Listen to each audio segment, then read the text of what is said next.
There's news that when it falls into the lap of Eagles fans, people start dreaming. Those moments that make us look at the roster, look at the cap space and think, seriously, can Howie pull off another one? One of those market situations that only Philadelphia knows how to take advantage of. A young player with high pedigree, but hasn't delivered all that was promised. The question is simple. Is it time to make that famous low-risk, high-reward move? The name of the moment? Kyle Pitts. That's right. The tight end who was selected 4th overall in the 2021 draft, the same one who was sold as an offensive unicorn back then, is now at the center of rumors linking him directly to the Philadelphia Eagles. The information comes from various sources, and the idea is clear. If the Falcons are really open to offers, Howie Roseman should be one of the first to knock on the door. But before we move on, hit that like button, subscribe to the channel, and comment below. Would you go for this trade, or do you think Pitts has become more name than production? I want to know what the Green Nation thinks about this idea. Now let's take a calm look.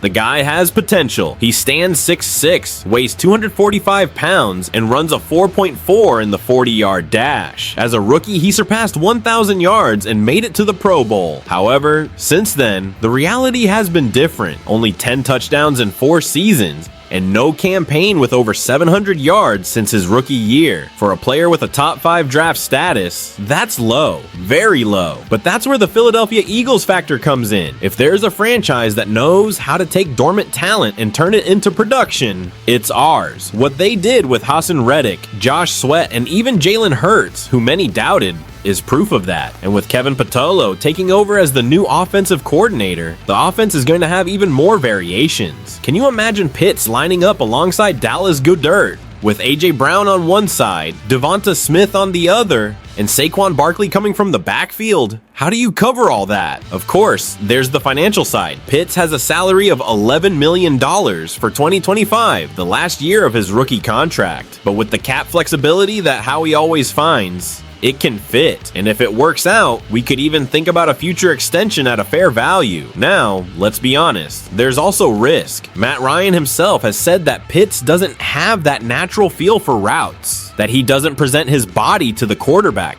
and that he often gets lost in reading adjustments. And in the Eagles' system, where timing is everything, that can be a real problem. But then comes the challenge. When has Howie Roseman ever been afraid of a calculated risk? The front office knows you can't build a roster with just certainties. Sometimes the difference between being a champion or not lies in those pinpoint shots at undervalued players. So, fan, what would you do? Bring Pitts in now? Bet that the talent will flourish in Philly? Or let it pass and focus on other pieces? I want to know. Comment below.